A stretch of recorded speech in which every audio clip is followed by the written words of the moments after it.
والسلام على رسول الله وعلى آله وصحبه ومن تبعه وآله وسلم تسليما كثيرا. You should come in the middle, so you save me looking in the different direction. Come inshallah closer this way. May Allah reward you all. Inshallah, continue with the book of Riyadh As-Saliheen, and we're still in the section of As-Sabr, patience and forbearance, fortitude, self-control. This is the meaning, few of the meanings of the words that depict the meaning of As-Sabr. Just to remind ourselves that last time we were talking about the hadith of Rasulullah sallallahu alayhi wa ala alihi wa sahbihi wa sallam. The hadith where Rasulullah sallallahu alayhi wa sallam said, "Man yuridillahu bihi khayran yusib minhu." Man yuridillahu bihi khayran yusib minhu. Hadith Sahih Bukhari, hadith Abu Hurairah radiyallahu anhu. Rasulullah sallallahu alayhi wa sallam said, whoever Allah Azza wa Jal intends good for, there will be some tests, and he will be tested or she will be tested. Yusib minhu. Yusib musiba, yani we will be touched by something. وما أصابكم يوم التقى الجمع. Musiba, the word musiba is a calamity, right? But the word in Arabic does not indicate this calamity meaning. Asaba, yani you touch somebody or hit somebody or something like that. That's why when a person is wounded, they said musab, right? When a person is infected, musab. You understand the meaning of the word now? So something happened to you. That is musab. Musab bil khayr ولا مصاب بالشر. إن تصبكم حسنة تصبكم. So when a hasana comes to you, وإن تمسسكم سيئة تصبكم سيئة. So الأصابة can be right or wrong, right? أصاب الهدف, hit the goal يعني, right? When somebody shoots or hits the target, they said أصاب الهدف, يعني he reached the goal. Now understand the word أصابة, مصيبة, مصاب, like that. So من يرد الله به خيرا يصب منه. Now the preposition in Arabic is what makes it different. يصب منه, I mean something, test will happen, يعني. Negative pronunciation here. So this is the hadith that we were talking about last time. Also we talked about the hadith where Rasulullah SAW said, لا يتمنين أحدكم الموت لضر أصابه. Hadith muttafaq alayhi in Bukhari and Muslim, hadith of Anas radiallahu anhu. Rasul sallallahu alayhi wa said, none of you should wish for death because some harm that happens. And whenever you are suffering from something, don't wish for this. Don't do that.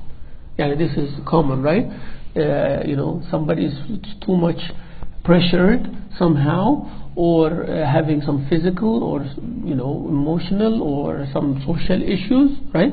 Said, I wish I die, and don't do that. This is not sunnah of Rasulullah sallallahu alaihi wasallam. Actually, the sunnah of Rasulullah, you are prohibited to do that. We're not supposed to wish death just because you are in a tight situation or you are in an unfavorable situation. But if this is going to happen, there is a way to say it. And if you find yourself that you really want to do that, or it's too much for you, so there is a way out, right? So there is a way to wish for that. You have to condition it. So it's basically not wishing for death, but you should be wishing how would you die, what state, right? So if you're wishing for death, then you're wishing how to die, but not just wishing to die. You get it?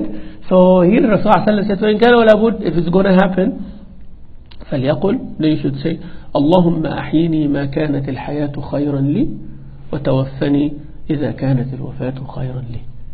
Ya Allah, make me live as long as life is good for me, and take my life if it is better for me. Okay?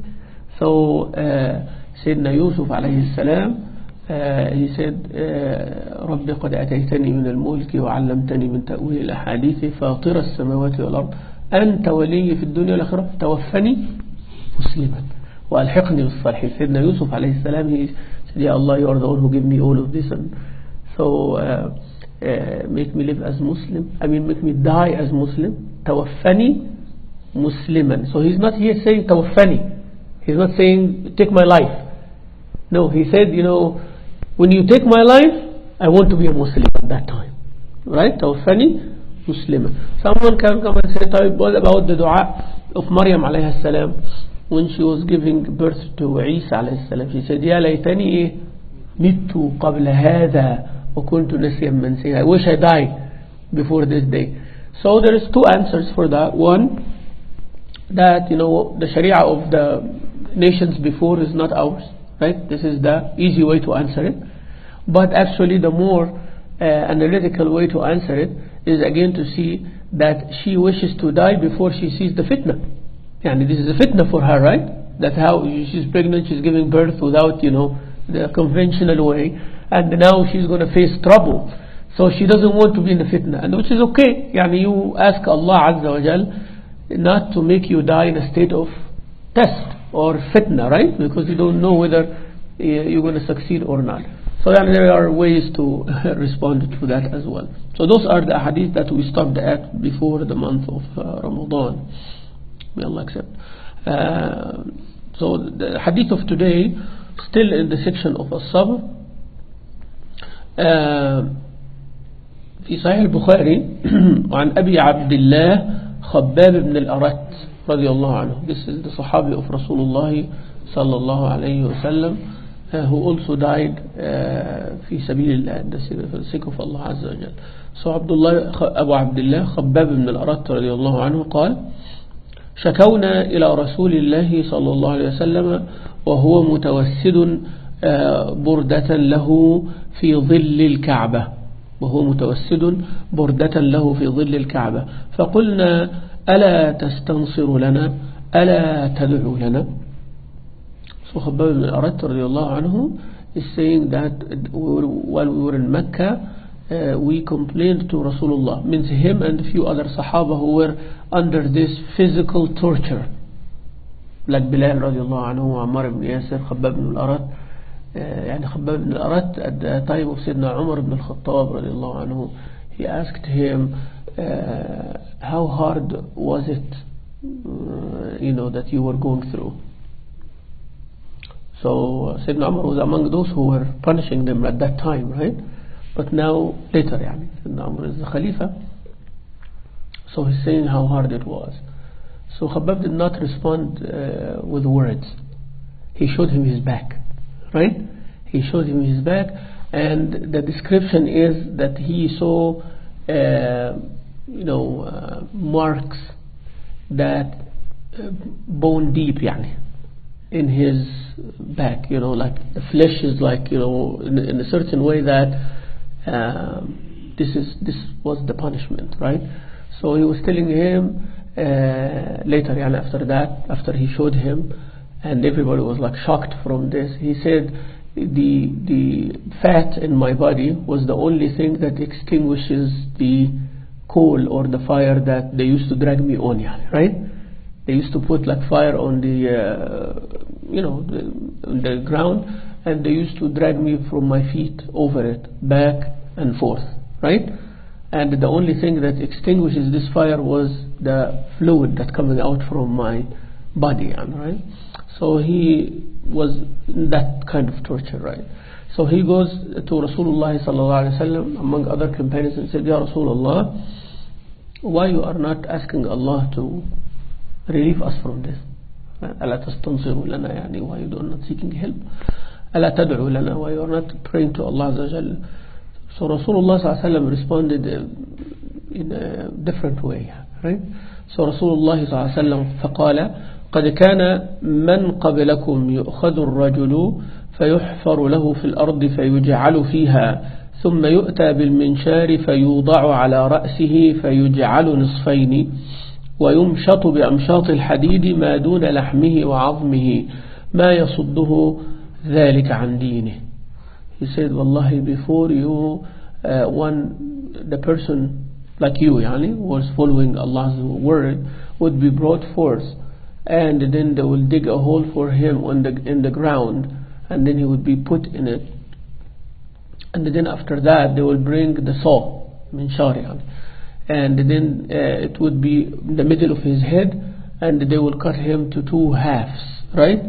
And also another type of punishment, that they will bring combs of iron and they take the flesh off their bones while they're alive, and this would not have changed or did not change or make them leave their deen. And Rasulullah SAW is making a point of reference for them, right? So making a point of reference for them. Wallahi, then Rasulullah SAW said, لا يتمن الله هذا الأمر. Allah will perfect this matter. You will see, right? This affair, it's going to be perfected. It's going to be better. لا يتمن هذا الأمر حتى يسير الراكب من صنعاء إلى حضرموت. From Sana'a, Yemen, يعني, to Hadramaut, also in Yemen. And in between there was problems. Whoever traveled that at that time, Rasulullah was talking, there were problems. People, robberies, attacks, fights. So this was not a safe route. So when Rasulullah is talking about it, they understand, right? So he said, this issue, this matter, this deen would rule, would have victory, would be above everything else, and the situation would be so safe to a point that a person rides from Sana'a to Hadramaut, he is not afraid of anything except Allah Azza wa Jal and the wolf to eat his sheep. Yani common fears. There is nothing else. You are that safe, right? إلا الله والذئب على غنمه ولكنكم تستعجلون. But you are hastening it, you are rushing it. طبعا يعني الرسول صلى الله عليه وسلم was sitting in front of the Kaaba وهو متوسد بردة له. يعني he was leaning on one of his mantles or covers. Burda يعني something that he wears over, right? Like a small blanket over the shoulders to cover one person. That's called the burda, right? So he was having it like a wasada, like a pillow, right? And he was sitting like that, sallallahu alayhi wa sallam. And then he gave them this news of the people before. Now, when we are sitting here now, sometimes the meaning is different. We don't get the context. Okay, you don't get the context. Yeah, really, sahih, why he does not make dua and why he is like that, right? But the context is, this is the beginning of the deen. This is the first generation, okay? And this is, the whole world is one faith or out, and this is the new prophet, this is the last prophet, and these are his followers. And their training is completely different, and it actually has to be different. So within that context you'll understand this conversation, right? But without that context you will never understand that conversation. Okay, so yeah, really, why is it, Ya Allah, finish Abu Jahl and Abu Lahab and khalas, right? Just think about it in context like this. In context, right? Well, that happened. Then what? Then when Rasulullah SAW passes away and everything was simple and no challenges, every time there is a problem, Ya Allah, finish. Then what's going to happen? When people invited to Islam and people challenge the deen, what's going to happen then? What is their point of reference? Who's going to raise the hand and say, Ya Allah, take these people? Shuftu the context. So they had to go through this for the longer term, for the bigger goal, for the whole ummah to have what? A model to follow. So when you see, don't judge based on yourself, and that's a mistake that people do all the time. When you put yourself as the measurement or as the point of reference or as the judge, when we do that, then we never ever see the right picture. And this happens Muslims and non-Muslims, especially in our time, right? You bring an event in the history and say, why this happened like that? Oh, it couldn't be like this. What you mean it could or couldn't? Based on what? Based on you and me? based on the way we live our life, sitting in AC, mashallah, drinking and snacking, and the coffee is like this, with fridge is like that, and the shower is like this, and how many pieces of clothes, and mashallah, this is our life, okay? Then, we go 1400 years and say, لا لا لا, Abu Bakr المفروض ما كانش يعمل كده. Abu Bakr should not have done like that, This is, no, you understand it wrong, It might have been like this. Oh, Aisha was young, no, cannot be like that. And Subhanallah al-Azim, what is this? You are making yourself the judge, the prosecutor, the lawyer, the everything. And this deen, I have to define it based on what we are familiar with. Otherwise people will misunderstand. You have covered this and hide this part of the deen and show them this way and package it like that. What is that? One time I was sitting in an interfaith gathering. Recently, okay, and these people from different faiths, various. And then I was asked to represent Islam in 15 minutes. I did, alhamdulillah, as much as I could. Then they made a panel discussion. Panel discussion, and this panel discussion has 3 Muslims. I am one of them, right? Don't want to mention reference or names or anything like that, but 2 other members of this larger community of the north side, and 1 senior, 1 younger, and I am the middleman, age wise and everything. So the younger person, alhamdulillah, was courteous enough, and they said, okay, this is my take on some questions, right? So when a question comes about the Sharia, as you know, traditional questions, right? And my advice to everybody, when interfaith gathering, you have to have these things clear in your head about your deen before others' perspective, how they look at your deen. First you have to know how you look at your own deen. Otherwise you have a problem, right? لازم يكون الأول عندك المسائل واضحة الأول. Everything has to be clear for you first. Because if you have some doubt, or you don't have a foundation, or you don't have like some people of knowledge or scholars who made the perspective clearer for you, then you get lost. And then you'll make people lost also, or get the wrong idea. Or they see you as somebody who doesn't know, because they will be doing their homework as well. So be very careful. And the last one is more common, that they actually had their homework, they actually talked to numerous number of Muslims before you, and they will talk to numerous knowledgeable number of Muslims after you. So when you are in an interfaith, if you don't know what you're doing to that level, better to zip it. I'm sorry, but that's what you should do, right? When it comes to Islam, and I'm going to say it like that, bluntly. Better for you and for the community and for the deen of Allah to zip it, right? Otherwise you have to be a knowledgeable, qualified representative of the deen. If you can't do that, focus on your act first, right? Before you represent the deen of Allah Azza wa Jal, because you're going to be doing the disservice. And I'm very tough in this area, zero tolerance I have, wallahi, for this. It's either you give the strong, powerful, good, polite, correct representation of Islam, or save us the problem, right? Just be quiet. هذا نصيحة الرسول صلى الله عليه وسلم فليقل خيرا أو اصمت. Be quiet. This is actually better service. You are actually doing the best da'wah by, right? Because every word you say is going to be misinterpreted, or it's going to be misunderstood. Okay, so you have to be really knowing. So anyways, when this Sharia question comes, the brother took the microphone for 20 minutes. Right? For 20 minutes. To do what?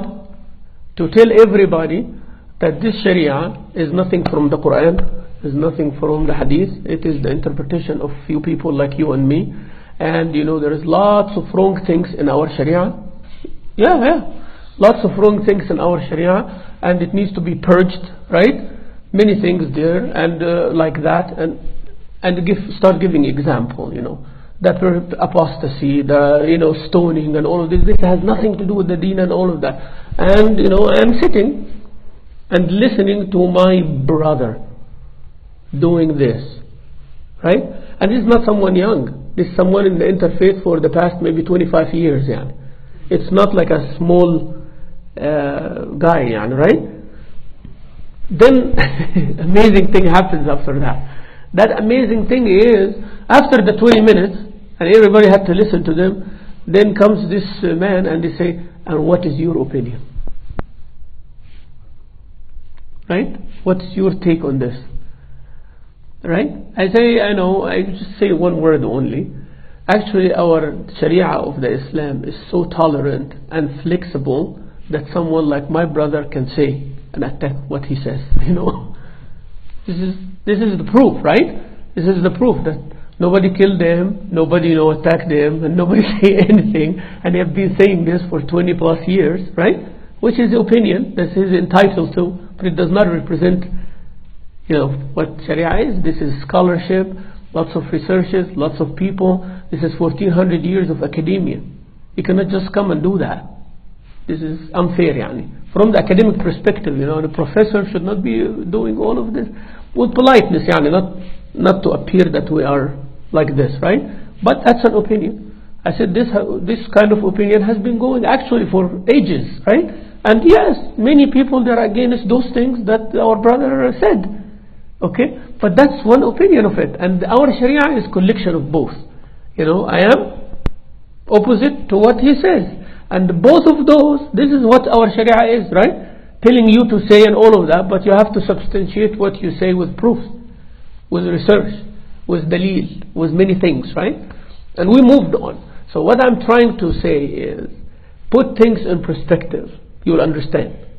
Okay, you'll understand. 1400 years ago, how they looked like, what were they going through in the Mecca time, in this time. And Rasul sallallahu alayhi wa himself raised his hand in dua against the kuffar of Mecca also, right? And he raised his hand in dua in the battle of Uhud or a battle of Badr. Allah told him, don't make dua against these people. You see, so he did not make dua here. He said, because Allah told him, you gotta go through this. You have to go through this for the hikmah of Rabbul Alameen subhanahu wa ta'ala. Maybe what I just told you now is not the hikmah, but we're trying to understand, right? Yani, this is the first group. They have to go through some challenge of some time. Otherwise, what is their point if everything comes easy? Isn't that what we say about our children now? Don't give your children everything even if you are able to. It's not good for them. It doesn't mean that you are able to provide your children with something means you give it to them. Yes? This is what we agree on. Imagine everything you can give to your children. What if you are not there? What if the market collapses? What if there is a problem and we reach to survival in the outside? Who's going to be the best? Those Boy Scouts. The Boy Scout brothers and sisters and all of that. They are the ones who learned all of this because they are going through it by choice. Nobody forced them, right? Why their training is like this? They put them into this tough situation. What do I need of that? I just go in the car and turn the AC on and everything. Why they have to go through the humidity and all of that? Because they are training to be different from everybody else. Maybe a situation comes, maybe it doesn't, but they are ready for it. Okay, but Rasulullah ﷺ and his Sahaba, they had to go through this. So nobody can say, oh, he is sitting in the shade of the Kaaba while his Sahaba is tortured in front of him. What would he do? You tell me, what would he do? As if he is like by choice, yani, right? By choice. Don't you think that the heart of Rasulullah ﷺ was like torn apart for seeing his companions like this in front of him? Of course, he sees that, but he cannot do anything. And he cannot say, well, you know what, I give up the da'wah because I don't want this to happen and over. So it's a choice. The torture that he was going through emotionally, actually sometimes it is worse than the torture that they're going through physically. I'm not punished like them, yet I cannot stop, and what I'm saying is the cause of their punishment, and I cannot help them through the punishment, and Allah is telling me, not yet. They still have to go through some more. It's a big trial. Yeah? So, subhanAllah, we appreciate that. That's why we love Rasul sallallahu alayhi wa sallam. We love these Sahaba. When those names are mentioned in front of you, what they went through is actually what making you and me hold to this deep. Yes, it did not come easy. It did not come easy. It came on their lives, on their blood, on their sweat, on their efforts. It did not come easy, right? That's why Muhajirin come first before Al-Ansar. See, Al-Ansar give everything up, but willingly, right? Al-Muhajirin, everything was taken from them, and they were kicked out. They were, expelled from their homes. They wanted to stay in Mecca, right? But they didn't have a choice. Al-Ansar give willingly, and that's a big sacrifice too. But it's always second to Al-Muhajirin. Wal-Muhajirin wal-Ansar. Muhajirin first, الفقراء المهاجرين. Then والذين تبوأوا الدار والإيمان من قبلهم. See, من قبلهم يعني before them even, right? In Medina. But this is the state, this is their place, they're willing, Islam, they were going to defend. يعني their role came later, right? Like when they were defending Rasulullah. But Muhajirin, everything taken from them, physically tortured, pushed out. Of course, they have to be like up there. That's why the Khalifas has to come from Muhajirin. The leaders come from Muhajirin. Muhajirin is number one. Muhajirin go to Jannah first also. Yeah. So always sabr. Rasul ﷺ was telling them that to have what? Sabr, and seek the reward of Allah Azza wa Jalla subhanahu wa ta'ala. And he told them that before, the followers of Sayyidina Ibrahim, followers of from Adam alayhi salam all the way to Rasulullah sallallahu alayhi wa sallam, there were tests for those who believe. Qara al-Quran and you will see. نجيناه والذين آمنوا معه نجيناه والذين معه, we saved him and the people with him and all of that. For the Bani Israel, they went through lots of torture also. The followers of Sayyidina Musa alayhi salam went through torture, and they went out from Egypt. You know the story. The followers of Sayyidina Isa in the beginning also, those who were followers of Sayyidina Musa and deviated, right? When Sayyidina Isa came with the deen, they started torturing them and punishing them. Okay, قتل أصحاب الأخدود, right? النار ذات الوقود. We know Surah Al-Buruj, that they put them in the fire and all of that. Some people who did not have the religion, they punished those who have the religion. We took the story of the boy and the king, remember? Yes? And then they bring this man who was blind, and he believes in Allah, and the king told him, you worship me, right? This is another religion now, not a divine religion. He claimed that he is the God, right? And this punishment comes. So Rasulullah ﷺ said, Sayyidina Zakaria alayhi salam was cut with the minshar like this. Sayyidina Yahya alayhi salam, his son, also was shaheed, and he was killed because of his deen. And the minshar here, don't think electric saw or something that will make it quick. لا, that was a saw. رايح جاي كده, it's going back and forth. Can you imagine the pain and the torture that one has to go through, dying slowly, right? So this is what Rasulullah ﷺ said, and the point of this hadith, to see how strong the faith was. Even though we are allowed, if you are under that kind of torture, and the only thing to save you from torture is to give up your religion, you do, without your heart being affected, right? You do that. You said, oh, I give up the religion. If they're gonna save, if this is gonna save you, if it's not gonna save you, so hold to your deen, right? But that shows how deep was the religion, not to give up the religion. Like that lady who was pushed into the fire, right, with her baby. See, she faltered a little bit. Then that child, as Rasulullah said, talked, and they said, don't worry, you are going to Jannah, right?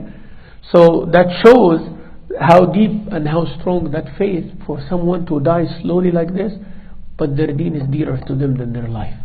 Oh, that's the part of the hadith of sabr, because the deen, one's belief, one's faith reached to the level that it is dearer to me than my own life, and everything I can give up easily. So going through that pain needs sabr. Yeah, your deen is better than anything, bigger than anything, dearer than anything. What is going to prove that? Torture or pain. And what is going to make you go through that? Sabr. That's why it is in the section of sabr. Yes. So we don't accept the shar, we don't accept the evil, we don't accept that, we defend and do all of that, because I said the perspective is different now, right? That's why, and the Sahaba, when they are in Medina and all that, they will not be pleased with somebody torturing them or torturing any of the companions. The whole army will go fight for it, right? But that was in Mecca. In the beginning is different. Okay, so that's why I spend that much time to tell you about perspective in things. Before you talk, before you act, before you compare, remember the context of that time early in Mecca. So the whole thing is different later. In Mecca, he told them, don't be pleased with this, go to Habasha. خلاص, يعني في progression now, right? Then later on, go to Medina. Then later on, you cannot be pleased with anybody transgressing the youngest Muslim. The whole body of the state is behind. Okay, so the progression comes. That's why Rasulullah ﷺ said, it will progress to a way that safety will be granted everywhere. Nobody can harm you. But it is not time yet. Alright, so have that sabr, subhanallah. Another hadith. الشروق الساعة كم? What time is the shuruq? Huh? So now? Yeah, so 5 more minutes inshallah. We'll stop inshallah. عن عبد الله بن مسعود رضي الله عنه. This hadith is متفق عليه. It's beautiful hadith. عن عبد الله بن مسعود رضي الله عنه قال لما كنا يوم حنين, the day of Hunayn after Fath Makkah, they went to Taif, and then Rasulullah, there's a long story. Rasulullah ﷺ gathered many things, spoils of war, and people ran away and left thousands and thousands of livestock, right, gold and silver and abundance. They never seen anything like this before. Just to put it in perspective, nobody saw the collection from an encounter like this before. كنا يوم حنين آثر رسول الله ناسا في القسمة. طيب now خلاص, the dust settled, like they say, and they look around كده, as far as you can see cows and sheep and camels and piles كده of gold and silver, دنانير ودراهم. So this is big, right? And now Rasulullah is dividing, right? He's saying who takes what. So Rasulullah ﷺ favored certain people more than conventional, more than conventional. آثار رسول الله ناسا في القسمة فأعطى الأقرع بن حابس 100 من الإبل. الأقرع بن حابس ده مشكلة رخر يعني he is not صحابي, he is Bedouin, his tongue is mashallah criticize everything, his faith is not strong, he had problems, he just came there for that. No fighting, nothing, he's not supporting Rasulullah, nothing, right? So he's coming. وأعطى عيينة بن حصن. عيينة بن حصن is even worse, right? مثل ذلك. He gave him 100 camel each. 100 camel? 100 camel in our time is a big fortune, right? Imagine at that time 100, 100 من الإبل. It's not 10 100 camel والفت مثلا in this 100 camels. وأعطى ناسا من أشراف العرب وآثرهم يومئذ في القسمة. give some people from the big tribes of Arabs, give them that. Some of them even were kuffar. تعرفوا كده? from Mecca some people joined the Rasulullah صلى الله عليه وسلم even though they were not Muslims. Safwan ibn Umayyah was not Muslim at that time. And they went to Rasulullah because they had some bad blood with the people in Hunayn, right? So they were just joining because the enemy of my enemy is my enemy as well. Something like that, right? So us and Muhammad have a problem, but now we have a common goal, right? So let's go behind them. The Rasul sallallahu they were saying Safwan was looking at this sheep between these two mountains. Rasul said, you like it? He said, take it. Like that. And this became Muslim later on, right? Another one comes and he tells them أعطاه غنما بين جبلين. He gives him, he goes to his people and says, come Islam, Muhammad يعطي عطاء من لا يخشى الفقر. He's giving in a way that as if there is no such a thing called poverty for him. Yani he gives because he's not, I'm going to lose this, I have this now, if I don't have it, I don't have anything. La, he gives as if there is a supply coming. This is how he gives, sallallahu alayhi wa alayhi wa sallam. So he has 10 dananir, he will give you, and you will think that he have 10 million. And when he gives like that. He makes you feel like this, sallallahu alayhi wa sallam. As if there is a non-ending supply. And actually there is a non-ending supply because he's connected to. So he knows that there is a non-ending supply, for sure, yeah. And that's how you get that impression when Rasulullah sallallahu gives. So he, anyways, one of the aspects here is not to mention how much he was giving, but mentioning this, the way he, by their also measurement, this is too much, yani.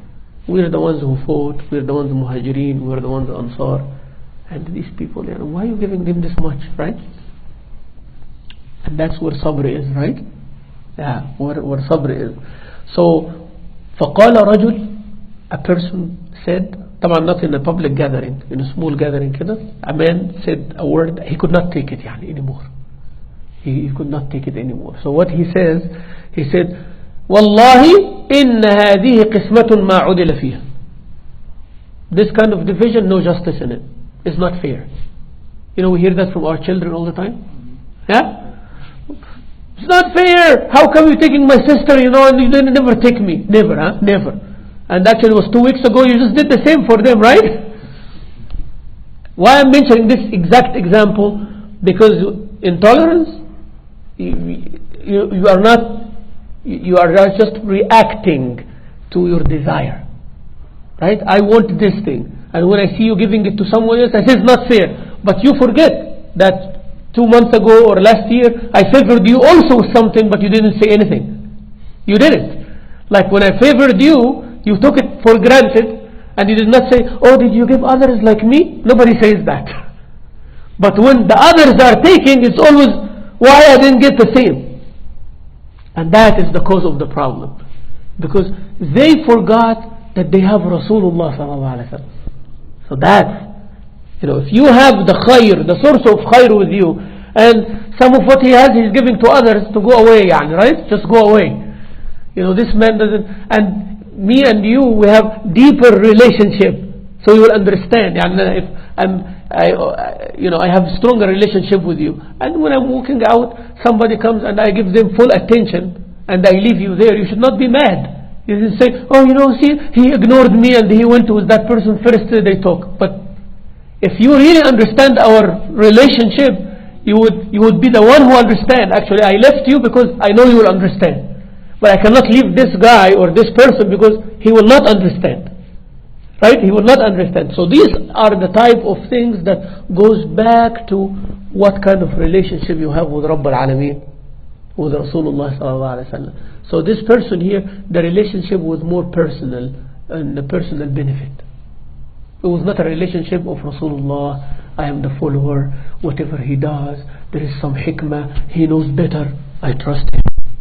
That kind of relationship should be there, right? So when he said that, it shows what kind of relationship he has. Benefit, If I don't get the benefit, it means there is a problem here. So when this was said, and he added even worse statement.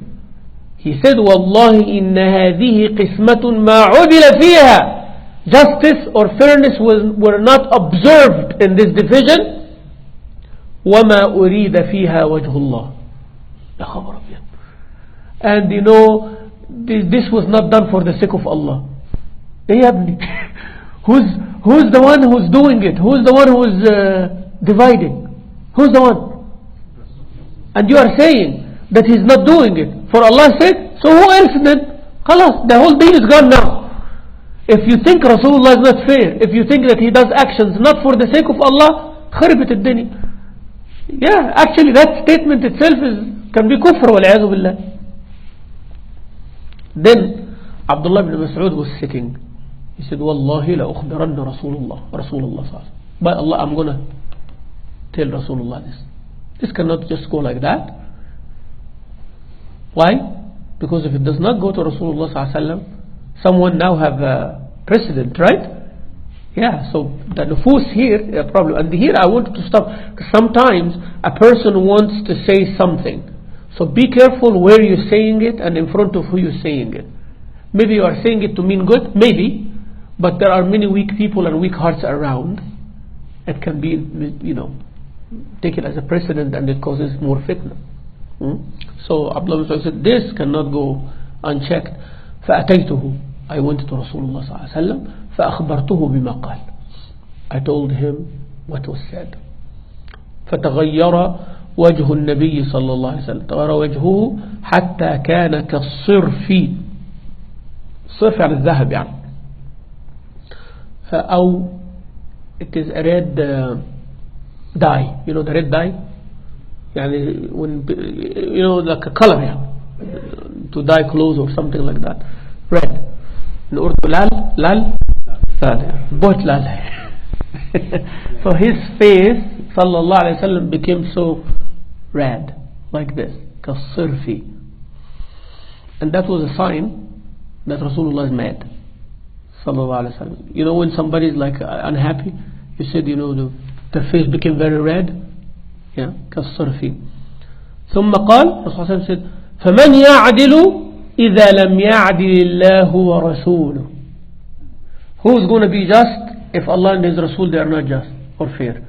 And here he did not say who's going to be just if Rasulullah. No, he said Allah first. That means whatever I am doing here, I'm not doing it without Allah's will. مستأذن and I have permission to do this. It's not like you will not understand, but you have to trust one thing: when Rasulullah does something, it is justice.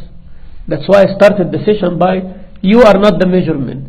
Your understanding always will be lacking. So always سمعنا وأطعنا.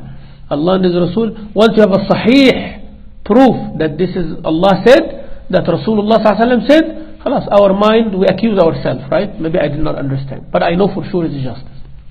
ريح نفسك So you become at ease and you say, there has to be some way that this is right. Okay? So this is what did not happen in this story here. This man just reacted, making himself the measurement and seeing it like this. ثم قال رسول الله صلى الله عليه وسلم, then he said, يرحم الله موسى. May Allah have mercy on Musa عليه السلام. قد أوذي بأكثر من هذا فصبر. He was harmed with worse than this and he was patient. So Abdullah ibn Mas'ud said, فقلت لا جرم لا أرفع إليه بعدها حديثا. مش هزعله زي كده and I will never tell him what people say again, because I saw how mad he was and how it affected him. I'm not going to give him this bad news anymore, right? You can fix it, we'll fix it, but I will never make him feel like this again. Abdullah ibn Mas'ud, when he saw how mad Rasulullah ﷺ became because he told him what somebody else was saying, right? And this is also another lesson that inshallah we learn next time inshallah from this beautiful hadith of Rasulullah sallallahu alayhi wa sallam. Walhamdulillah Rabbil Alameen. Akhiru da'wana alhamdulillah. Anybody inshallah have any mudakhala, comment or question in this regard? But this hadith will explain further inshallah next time.